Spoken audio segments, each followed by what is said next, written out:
잠언서 30장 7절에서 9절 말씀드리겠습니다. 잠언서 30장 7절 말씀 제가 공독하겠습니다. 내가 두 가지 일을 주께 구하였사오니 나의 죽기 전에 주시옵소서. 곧 혹한한 거짓말을 내게서 멀리 하옵시며 나로 가난하게도 마옵시고 구하기도 마옵시고 오직 필요한 양식으로 내게 먹이시옵소서. 혹 내가 배불러서 하나님을 모른다 여호와가 누구냐 할까 하오며 혹 내가 가난하여 도적질하고 내 하나님의 이름을 욕되게 할까 두려워함이니이다. 이는 하나님의 말씀입니다. 오늘 제목은요, 지족하는 마음이 경건의 큰 유익이라. 지족하는 마음이 경건의 큰 유익이라 라는 제목으로 야채 시간에 말씀을 sam가하도록 하겠습니다. 먼저 유다서 1장 15절을 한번 찾아보겠습니다.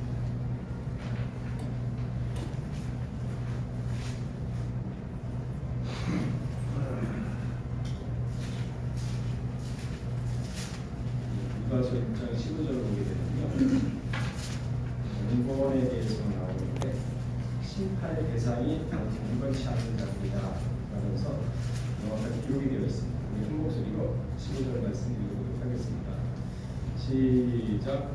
이는 무사를 심판하사 모든 그렇지 않은 자의 원치하지 않는 모든 그렇지 않은 일과 또 원치하지 않은 죄의 주께 벗으려 모든 바람하고 인하여 죄를 피하려 하시려 하였느니라.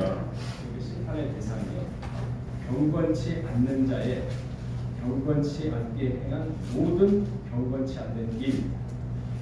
그러니까 그 16절에 보게 되면은 이러한 사람들의 특징이 나옵니다. 경건치 않은 자들의 특징 16절에 이 사람들은 원망하는 자며 불만을 토하는 자며 그 정욕대로 행하는 자라.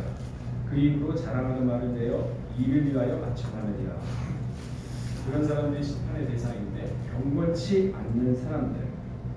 그러니까 이 경건치 않는 사람들의 심판의 대상인데 우리가 막상 경건은 어떻게 해야 됩니까 하면 막연합니다.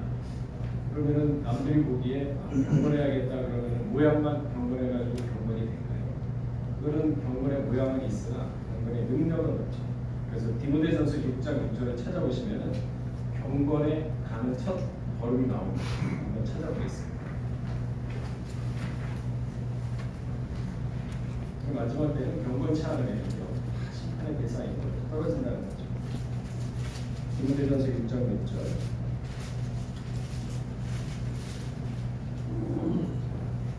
읽어보겠습니다. 시작. 그러나 지속하는 마음이 있으면 근원이 큰 일이 있느니라. 지족하는 마음, 스스로 만족하는 마음. 사람은요, 물질이 많고 적음에서 만족이 오는 게 아닙니다. 물질에 마음이 빼앗기지 않을 때 만족을 느낄 수가 있습니다. 집착을 거두어내, 저걸 내가 해야겠다는 그런 집착. 그렇게 되면요, 사람의 시야가 좁아져요. 좌우로 치우치지 말아야 되는데 집착을 하게 되면 시야가 좁아지기 때문에 거기에 집중을 하게 되죠. 다른 걸 생각을 해요. 그렇기 때문에 만족을 알게 되면 경건에 유익이 된다. 그러니까 잠언서 4장 23절에 그 말씀이 있습니다. 마음을 다스립니다. 생명의 근원이 뭡니까? 여러분 생명하고 가는 길이 어딘 줄 아세요? 마음이 있어요, 여러분. 마음. 잠언서 4장 23절을 한번 찾아보겠습니다. 그러니까 성경을 하나씩 찾아가면서 베레아 사람처럼 진짜 맞구나, 이치 맞구나, 그러면 믿어져요. 덮어놓고 믿습니다 하면 절대 믿어지지 않고. 그래서 베레아 사람은 과연 그런가 하여 성경을 사용하니라 그랬습니다. 우리도 따라야 좀 참고해봐요. 잠언서 4장 23절을 읽어보겠습니다. 시작.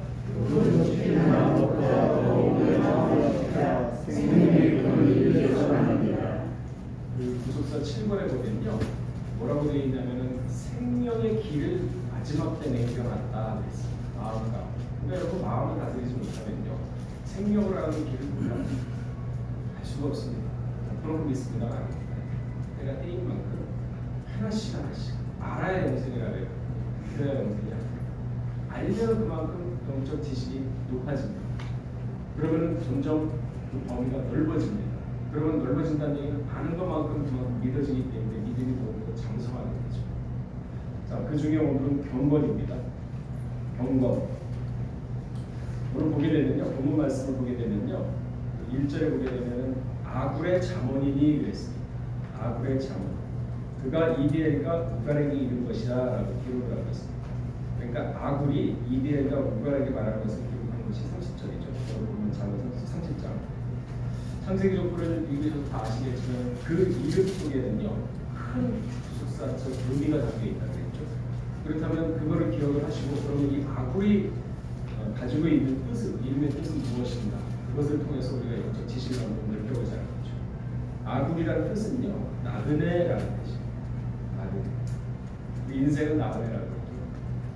또한 이디엘은 오 하나님 내가 피곤합니다라는 뜻입니다. 이디엘. 우갈은 내가 이길 수 있습니다. 그러니까 이 세 사람의 이름을 갖다가 조합을 하게 되면요 인생은 참 나그네 길과 같이 피곤하다. 그러나 내가 이길 수 있습니다. 뜻이죠. 말씀으로. 그렇습니다. 역대 선지자들은 전부 다 나그네 인생을 살아가는 사람들이죠. 아브라함은 75세에 갈대아 우르와 하란을 떠나서 낯선 친척 하나 없는 나그네 길을 걸어갔던 것이죠. 모세 역시도 갓난아기 때 왕궁에서 자랐지만은 그의 부모와 자신의 고향은 아니죠. 나그네 삶이었던 것이죠. 우리가 모두 영적 나그네 인생들입니다. 이 세상에 살고 있지만 이 세상과는 절대 짝할 수 없는데 사상이 달라요. 여러분 사상이 다르시거든요. 그렇기 때문에 이 세상을 짝할 수가 없죠. 그리고 또한 짝해서도 안 됩니다. 그래서 히브리 11장에는요 믿음의 선진들을 나그네라고 자랑스럽게 칭하고 있습니다. 히브리 11장 13절을 보게 되면요 이 사람들은 다 믿음을 따라 죽었으며 믿음을 따라 죽었어요.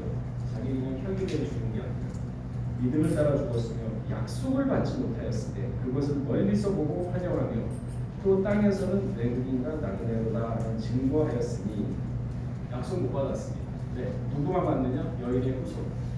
메시아가 오는 것을 증거만 받았지 약속 못 받았습니다. 근데 우리는 2000년 전에 예수님 분명히 죄사함 받았습니다. 약속 받았어요. 이 사람들보다 훨씬 우리가 위치가 뛰어난 위치에 있는 겁니다. 그런데도 못 믿으면 안 되죠. 그러니까 이 애국과 같은 세상, 바벨론과 같은 세상 자체가 거기에서 사는 성도들은 나그네 인생길이라고 베드로전서 1장 17절에는 말씀을 하고 있죠. 외모로 보지 않고 각 사람의 행위대로 판단. 사람이 잘나고 못나고 키가 크고 작고 그거 안 봅니다. 행위대로. 왜?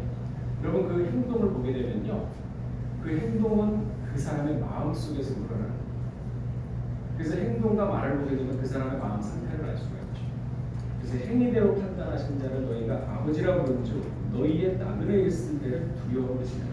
우리 인생 7, 80이라고 했죠. 시편 97, 10절에. 그러나 그 인생 자체가 나그네 길이다. 그러니까 나그네는 정처 없습니다. 모양이 없습니다. 타향살입니다. 잠시 머물다 가기 때문에 여기에서 잘못 보일 리가 없죠. 그냥 좀 불안하고 좀 내 위치가 조마조마하니까 잘 보이고 그러고 따르는 거예요.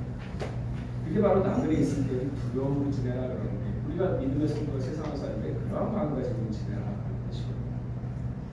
인생은 고해라고 했습니다. 고해. 고난의 바다, 불교 용어인데요. 인생 자체가 힘들고 험난하죠. 아까 말씀드렸듯이 시편 90편 10절에 보게 되면 우리의 연수가 70이요 강건한 80이라도 그 연수의 자랑은 수고와 슬픔뿐이니 신속히 가니 살아온 날수가 7, 80을 하더라도 공금이 돌아오면 좋은 날보다 안 좋은 날이 더 많아요. 그래서 모세가 그 얘기한 거예요. 그 연수의 자랑이 또 뭐가 있습니까? 수고와 슬픔뿐이다. 할 말이 없다는 거죠. 나그네 인생이에요. 아담 타락의 인생의 모습이죠. 근데 이 7, 80 살면서도 여러분 현대인주의를 보세요. 보게 되면요 삶의 가치를 어떤 정신적인 면이나 영적인 면은 없습니다. 물질적인 것, 그다음에 육체적인 것에 더 관심을 두고 거기에다가 인생을 목적을 두고 살아가는 사람이 대부분입니다. 그러니까 만족이 없죠. 서면 앉고 싶고 앉으면 눕고 싶고 누우면 자고 싶은 게 사람의 마음인데 끝이 없습니다. 사람들이 왜 이렇게 많이 가진 사람들이 있지 않습니까? 돈이 뭐 수백억, 수천억 있다. 그런데 더 그 돈을 더 갖고 싶어하는 욕심이 있는 건 왜 그럴 줄 아세요? 그거는요, 자기가 가져도 어디까지만 가지면 된다는 그런 선이 있는 만족이 없어요. 그러니까 들어오면 또 갖고 싶고 또 갖고 싶고. 그 사람 나눠주면 이제 지고 달라고 해요. 지고 달라고 하면 우주 달라고 해요. 근데 희한한 거는 그 예수님도 그랬어요. 심령이 가난한 자는 복이 있나니. 그러니까 말씀을 마음 가운데 오시면요, 그 말씀이 모든 게 다 들어있거든요. 우주 만물을 창조한 말씀이 희한하게 만족이 없어요. 근데 다른 데 물질적으로 뭐 이런 거 집착을 하니까 말씀이 떠나가고 그때부터는 욕망이 생기죠. 탐심이 생기죠. 그러니까 자기 위치를 지켜야 되는데 그 위치를 지키지 못하는 사람이 아담이죠. 하와. 그러니까 뱀의 말을 듣게 되고 들음으로 인해서 마음이 열리고 그러니까 뱀과 서로 감정이입이 돼요. 그러니까 보아하니 먹음직스럽고 탐스럽고 대답했어요. 그 예수님 뭐라고 그랬습니까? 너희는 오르는 옳고 아니면 아니라 그랬어요. 뜻이 아니거든요. 가치도 아니고 뜻도 아니고 뜻이 아니고 되지도 않아요. 그게 내 신앙과 내 영혼을 지키는 방법입니다. 하와가 그걸 못했어요. 그걸 우리가 교훈 삼아야죠. 아, 그걸 못했구나. 그럼 나는 해야겠다. 타산지석으로 삼는 거죠. 죄를 짓는 근원은요, 바로 탐심에 있습니다. 창세기 3장 6절에 우리는 그 나무를 본즉 일단 뱀의 얘기 들었어요. 들으니까 그래서 같이 도움가 되지 않습니까? 본즉 먹음직도 하고 모함직도 하고 지혜롭게 할 만큼 탐스럽게 한 나무입니다. 그전에는 그걸 안 봤습니다. 계속 봤어요. 봤는데도 뱀의 얘기 듣기 전에도 그냥 하나님 먹지 말라고 그래서 신경을 안 썼어요. 근데 누군가 와가지고 뱀이 와가지고 야, 하나님 먹고 갑시다. 그러니까 그때서부터는 이게 마음에 들려요. 사람 참 희한해. 예수님 제자도 처음에는요, 예수님을 100% 믿고 따르면서 2명씩 전도를 보냈을 때는 하늘의 마귀도 떨어뜨리는 권세를 가지고 있었어요. 아시죠? 권세를 가지고 있었는데 어느 때부터 바뀌었느냐? 제사장들이 왔을 때, 야, 예수가 오기 전에 엘리야가 먼저 온다고 하는데 엘리야가 좀 안 왔잖냐? 그러니까 거기서부터 이 사람들이 시험 들고 의심하기 시작해요. 예수님한테 와가지고, 아, 엘리야가 와야 된다고 그러는데 엘리야가 뭐 예수님 하도 답답하니까 엘리야 있다. 세례를 받게 엘리야. 그때서부터 의심의 마귀가 딱 들어갔기 때문에 안 믿습니다. 그러니까 아이를 데려와서 기도를 해달라 그래도 뭐 해보시오. 그런 얘기가 나오죠. 의심은 마귀가 심어놓은 가장 큰 병이 말씀을 100% 믿어야 되는데 못 믿게 하는 병이에요. 그래서 믿습니다 하고 강남에서 강남을 떨어지는 게 아니라 성경 말씀을 하나씩 곱게 심어가면서 대충이 아니라 심어가면서 과연 그런가 하나님 굉장히 세밀하세요. 우리가 모르는 부분 하찮은 것까지도 세밀하게 말씀으로 다 역사를 하시고 그걸 발견하는 하자는 거죠. 그래야 믿음이 생겨요. 야, 이렇게까지 신경 쓰시고 아무것도 안 되는 하찮은 것까지. 그러니까 하나님이 어떤 분이시나 걸 알아야지만 믿어지는 거죠. 마음과 그 신경을 그래서 결국 탐심 생겼지 않습니까? 탐심. 왜 선악과를 먹게 됐습니까? 대화하는 도중에 자신을 모르게 그 영혼을 듣게 됩니다. 여러분 사람의 말은요, 그 사람의 영혼이 들어가 있어요. 듣는 거, 말하는 거 가려서 하라는 거죠. 다른 사람, 그러니까 사기꾼 아니면 뭐 도적놈 이런 사람 얘기 계속 들어보세요. 그럼 자기도 모르게 자연스럽게 동화가 돼요. 근데 말씀하는 사람만 계속 옆에 있어 보세요. 그러면 자기도 모르게 거기에 동화가 돼요. 사람은요, 생각하는데 여러분 살아가실 때, 하루 생활하실 때 보는 거, 듣는 거 오직 말씀을 마음 가운데 보시면서 상고하세요. 소가 이렇게 대리기지 않습니까? 씹었다가 다시 말씀을 상고하면요 희한하게 질리지가 않고 더 새롭게 깨닫고 새롭게 깨닫고 새롭게 깨달아요. 그러면서 내 마음에 영적 지식이 확장이 돼요. 그렇게 가지고 우리가 점점 그리스도의 장성 분량까지 이뤄야 된다. 그냥 덮고 그리스도 장성 분량 주십시오. 그렇게 안 돼 있어요. 하나씩 알고 모르면은 이 말씀의 뜻이 무엇인가 귀에다 달아두면은 나중에 또 다른 설교할 때도 깨닫게 해준다 그러지 않습니까? 그러니까 귀에다 달아두시면서 이게 무슨 뜻인가 하면서 사모하는 마음을 가지세요. 말씀은 정직 시편 33편 4절에 있네요. 하나님의 말씀은 정직하기 때문에 정직한 자만이 깨닫는다 그랬어요. 마음에 거짓과 가식이 있으면 절대 안 됩니다. 마음에 탐심, 물욕 그런 거 있으면 말씀 절대 못 깨닫습니다. 네. 하나님의 말씀은 정직하기 때문에 정직한 마음에 머물게 되고 정직한 마음으로 깨달을 수가 있는 것입니다. 이게 말씀이에요. 마태복음 5장 30절에 그 말씀이 있죠. 옳다 아니라 이에 지나는 것은 악으로 쫓아갑니다. 그러니까 사람 눈치 보고 이 얘기하면 기분 나쁘겠지 아무튼 눈치 보면서 옳다 아니라 이거다. 그러니까 결국은 동화가 되죠. 그러니까 죄에 대해서는 옳다 아니다 하면서 냉철하게 왜 그래? 그러니까 하나가 야너 필요 없어. 괜찮아 너 알아서 가. 그러면 되는데 그랬어요. 그러니까 결국 죄를 짓었습니다. 잠언서 29장 25절을 한번 찾아보겠습니다. 그러니까 세상에 살아갈 때 이 성경적으로 우리가 깨닫고 살아가면요 하나님이 그 길을 보호해 주시고 그 말씀대로 살면 그 마음을 하나님이 지켜주세요. 그 영혼을 악인이 서로 잡아주시고 그 말씀 다 버려버리고 적당히 세상을 타협하고 가니까 하나님이 그냥 내버려 두셨습니다. 잠언서 29장 25절을 이런 거 읽어보겠습니다. 시작.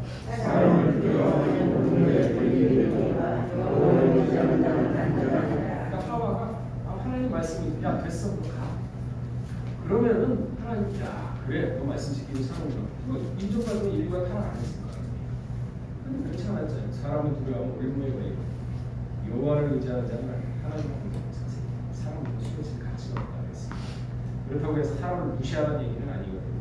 남남께 존중을 하되 내 마음은 비둘기처럼 순결하게 신앙을 지키고 뱀처럼 지혜롭게 인간관계를 형성하면서 죄를 갖다 피해가시라는 얘기죠. 그래서 뱀처럼 지혜롭고 비둘기처럼 순결하다고 하고 고린도서 5장 10절에 보게 되면요 우리가 다 반드시 그리스도의 심판대 앞에 드러나 각각 선악간의 그 몸을 행한 것을 다 받아야 합니다.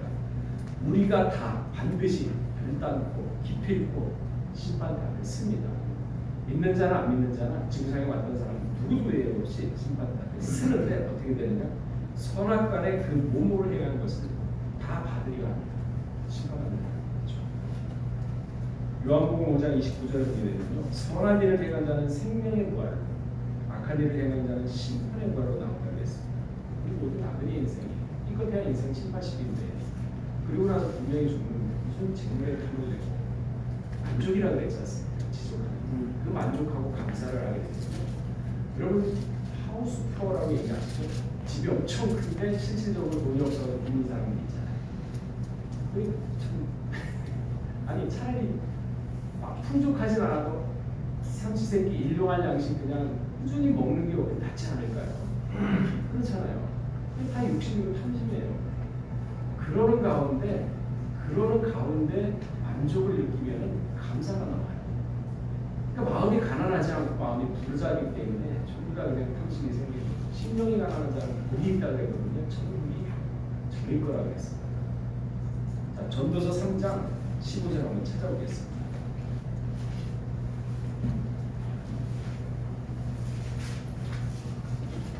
전도서 3장 13절. 세상에 살아가는 이치나 비결이 다 성경에 있어요. 이걸 찾아내야 합니다. 자, 13절 시작. 사람마다 먹고 마시는 것과 수고함으로 벌어들이는 것이 하나님의 선물인 여러분들 밖에 나가서 열심히 일하고 그냥 사기치지 않고 내 이마에 피땀 흘려가지고 번 돈 100만 원으로 그 돈으로 가족끼리 그냥 맛있게 밥 먹는 거 그러면 행복감을 느끼지 않습니까? 그죠?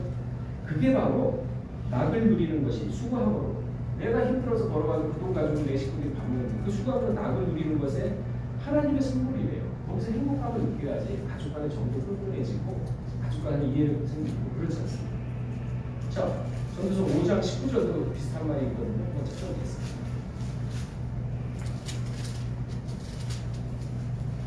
자, 시작. 어떤 사람에게든지 하나님의 진리와 은혜를 주셔서 이익을 하시며 행복을 받아 수고함으로 들어가게 하신 것은 하나님의 선물. 여러분 열심히 일해가지고 재산 벌어보고 누리게 하는 것도요 하나님의 선물이에요. 그 눈으로 가는 사람 굉장히 많아요. 엄청 많습니다. 그 부러워 추구함으로 즐거우게 하시는 하나님의 선물이에요. 성경에서 가르쳐준 대로 살면 이게 그러면은요 지족하게 됩니다. 만족하게 돼요. 그럼 만족하게 되면요 영혼이 굉장히 평안해져요. 얼굴이 밝아지고 생각이 달라지고 사상이 달라지고 인생의 삶의 맛을 느낍니다. 무슨 일을 해도 열정적이고 무슨 일을 해도 독수리 신앙 올라가듯이 그러한 자신감이 생깁니다. 그래서 빌립보 4장 13절인 거예요. 내게 능력 주신 자에서 내가 할 수 있다. 그럼 하나님 말씀 믿고 가는 거예요. 사람 믿는 게 아니라 하나님 말씀 먼저 믿고 그 다음에 사람 믿는데 일을 같이 해야 돼요. 이러한 사상으로 바꾸셔야 돼요. 전도서 7장 13절 한번 읽어보겠습니다. 7장 13절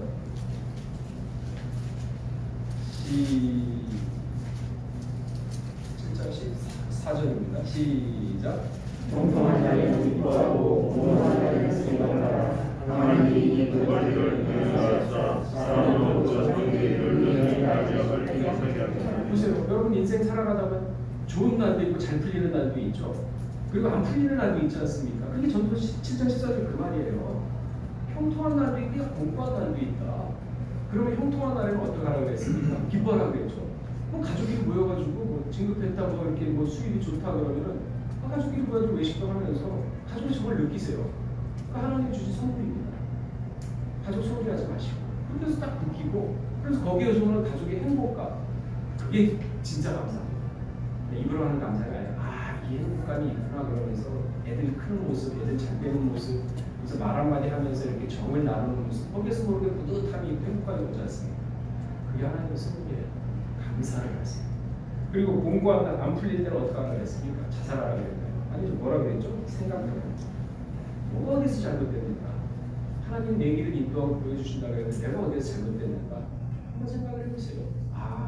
그러면 내가 이걸 다시 한번 마음에 가다듬어야겠다 하면서 자세를 바꾸고 그리고 그 잘못된 거를 갖다 딱 잘라서 버려버리고 그리고 서로 취하고 안 버리고 그런 생활을 하셔야죠. 그러면은 이 두 가지를 갖다가 공부한 날, 형통한 날에 갖다가 왜 이렇게 했느냐? 왜? 사람이 장래일을 알지 못하는 날. 그렇게 했지 않습니까? 그죠? 장래일을 몰라요. 왜 그러냐? 그럼 어떡합니까? 무슨 일을 해야 돼? 간단해요. 잠언서 3장 6절 찾아보겠습니다. 장래를 모른다고 하면 어떡하겠습니까? 잠언서 3장 6절에 나와 있어요.